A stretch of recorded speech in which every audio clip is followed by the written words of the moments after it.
semangat ya, walaupun kita masih ibadah online. Nah, adik-adik tadi sudah memuji nama Tuhan. Sekarang tiba waktunya mau mendengarkan cerita firman Tuhan. Yuk, sebelumnya adik-adik kita mau tutup mata kita mau berdoa. Bapa yang baik, terima kasih pagi ini Kau sudah pimpin ibadah kami dari awal. Tuhan, tiba waktunya kami mau mendengarkan cerita firman-Mu. Biarlah Tuhan, Kau membuka hati kami agar kami dapat menerima firman-Mu dengan baik. Kau juga akan berkati Cici yang membawakan firman-Mu. Terima kasih Tuhan, kami siap mendengarkan cerita firman-Mu. Dalam nama Tuhan Yesus, kami sudah berdoa. Haleluya, amin. Nah adik-adik, cerita kali ini Cici mau ambil di dalam kitab Lukas 5 ayat 17 sampai dengan 26. Nah nanti adik-adik di rumah bisa buka ya. Kalau adik-adik yang belum bisa baca, minta bacain sama mama papa. Oke? Siap? Yuk. Adik-adik, kabar tentang Tuhan Yesus makin hari semakin tersiar kemana-mana ya. Sehingga makin hari banyak orang yang ingin mendengar dan juga minta disembuhkan adik-adik ya. Kabar ini sudah tersiar sampai ke Galilea, Yudea, bahkan ke Yerusalem adik-adik. Pada suatu hari Tuhan Yesus sedang mengajar bersama dengan orang-orang Farisi dan ahli-ahli Taurat ya. Tiba-tiba adik-adik datanglah 4 orang datang dengan membawa seorang yang sakit lumpuh. Nah adik-adik tahu nggak lumpuh itu apa sih kira-kira? Nah, lumpuh adalah orang yang nggak bisa berjalan. Dia cuma bisa tidur saja sehari-harian. Dari pagi, siang, malam dia cuma kerjanya cuma tidur. Kalau dia mau apa-apa nih adik-adik ya, dia perlu pertolongan orang lain. Kalau dia mau makan, harus ada yang ambilin. Dia mau mandi, harus ada yang bantu adik-adik. Nah, enak nggak kira-kira adik-adik kalau dia cuma bisa kerjaannya tidur aja, nggak bisa apa-apa? Gak enak kan? Nah, begitu nih adik-adik. Ada seorang bapak yang sudah lama dia lumpuh, tidak bisa berbuat apa-apa. Nah, dia ini mempunyai 4 teman. Nah, temannya dia mendengar bahwa ada Tuhan Yesus di kotanya adik-adik. Nah, makanya dia bersemangat teman-temannya untuk membawa orang yang lumpuh ini adik-adik untuk bertemu dengan Tuhan Yesus dan minta disembuhkan. Nah, ketika itu dia ambil tandu, dia taruh orang lumpuhnya, lalu dia tandu adik-adik ya, dia gotong orang lumpuhnya itu untuk jumpa dengan Tuhan Yesus. Ketika sampai di tempat mau berjumpa Tuhan Yesus, tiba-tiba dia tidak bisa masuk adik-adik. Wah, kasihan banget ya. Tidak bisa masuk karena dia sudah penuh dengan orang-orang yang juga sedang menantikan kesembuhan dari Tuhan Yesus adik-adik. Wah, akhirnya tiba-tiba ya temannya itu punya ide. Hai teman, aku punya ide. Bagaimana jika kita naik ke atap? Wah, kira-kira adik-adik orang lumpuh ini bisa naik tidak ya? Tentu tidak ya, tapi dia dibantu sama teman-temannya, dibawa naik ke atap. Waduh, kira-kira mau apa ya? Dia ini pada naik ke atap rumah adik-adik, kan tinggi ya. Yuk, untuk lebih jelasnya kita saksikan video berikut ini.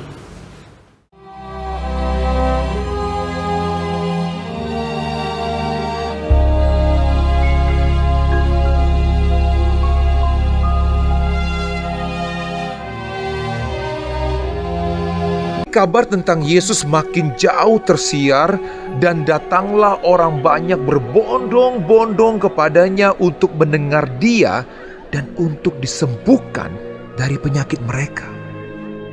Mereka datang dari semua desa di Galilea dan Yudea dan dari Yerusalem.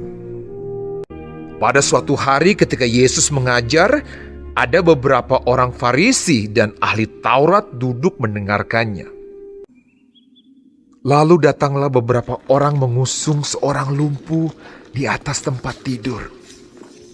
Mereka berusaha membawa dia masuk dan meletakkannya di hadapan Yesus. Karena mereka tidak dapat membawanya masuk berhubung dengan banyaknya orang di situ.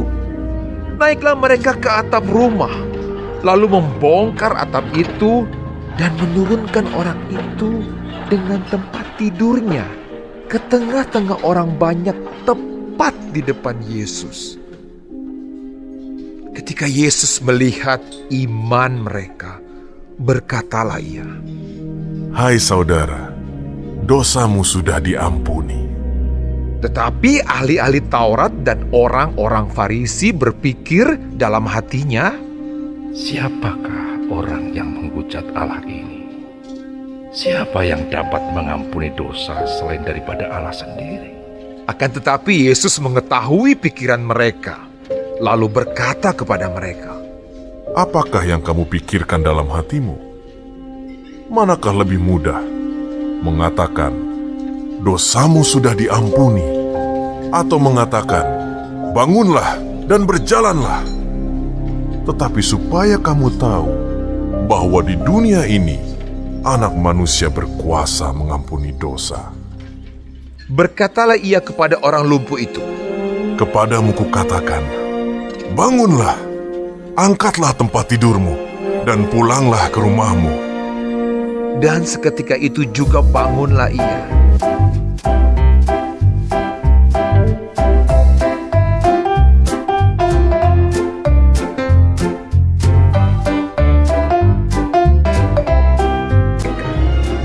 Lalu mengangkat tempat tidurnya dan pulang ke rumahnya sambil memuliakan Allah. Semua orang itu takjub, lalu memuliakan Allah, dan mereka sangat takut. Katanya, Hari ini kami telah menyaksikan hal-hal yang sangat mengherankan. Nah, adik-adik sudah menyaksikan videonya kan? Nah, adik-adik tadi ternyata kita lihat orang-orang tadi naik, dia ingin memasukkan orang lumpuh tadi untuk berjumpa dengan Tuhan Yesus ya. Wah, idenya hebat juga ya adik-adik ya. Sehingga orang lumpuh itu bisa masuk dan bertemu dengan Tuhan Yesus. Ketika dia orang lumpuh bersama Tuhan Yesus mendekati orang lumpuh itu tuh ya adik-adik ya. Nah, Tuhan Yesus berkata, dosamu sudah diampuni dan bangunlah dan angkat tilammu. Nah, apa yang dilakukan orang lumpuh itu? Orang lumpuh itu lalu melakukannya ya adik-adik ya. Dia bangun dan mengangkat tilamnya sehingga dia bisa berjalan. Dia sangat senang dan bahagia sekali orang lumpuh itu ya adik-adik ya. Nah adik-adik, dari cerita firman Tuhan minggu ini kita bisa belajar bahwa Tuhan Yesus mempunyai kuasa untuk mengampuni dosa kita semua. Nah, kalau adik-adik misalnya nih melakukan kesalahan, adik-adik boleh minta ampun sama Tuhan supaya Tuhan juga mengampuni dosa adik-adik, dosa Cici juga ya. Nah, Tuhan juga adik-adik jangan lupa Tuhan juga berkuasa untuk menyembuhkan yang sakit. Misalnya nih, jika adik-adik sakit juga ya, adik-adik sakit, papa mama atau orang tua adik-adik sakit, adik-adik bisa berdoa, minta Tuhan Yesus untuk menyembuhkannya. Karena Tuhan Yesus mempunyai kuasa untuk menyembuhkan ya. Sama seperti orang lumpuh tadi, orang lumpuh aja bisa disembuhkan sama Tuhan Yesus. Apalagi kita juga bisa adik-adik sebagai anak-anaknya Tuhan ya. Yuk, cerita minggu ini sudah sampai di sini adik-adik ya. Sekarang Cici mau kasih ayat hafalannya. Yuk adik-adik kita bisa buka di dalam Yeremia. Yuk kita cari dulu. Yeremia 17 ayat 14. Cici bacanya bunyinya ya. Sembuhkanlah aku ya Tuhan, maka aku akan selamat, sebab Engkaulah kepujianku. Nah, ingat adik-adik, nanti dikirim ayat hafalannya ke WA di bawah ini ya. Yuk, sekarang kita mau akhiri ibadah kita mau berdoa kembali ya. Yuk kita mau tutup mata kita mau lipat tangan kita. Terima kasih Tuhan Yesus, Kalau pagi ini kami sudah menyelesaikan ibadah online kami. Tuhan, biarlah Engkau memberkati anak-anak kami yang ada di rumah. Dimanapun mereka berada Tuhan, kami percaya sukacitamu selalu bersama dengan mereka semua. Tuhan Yesus, Kau juga akan berkati kedua orang tua mereka, agar mereka dapat membimbing anak-anakmu lebih taat dan setia lagi kepada Engkau. Terima kasih Tuhan, semuanya kami mau serahkan. Hanya di dalam nama Tuhan Yesus kami sudah berdoa. Haleluya, amin.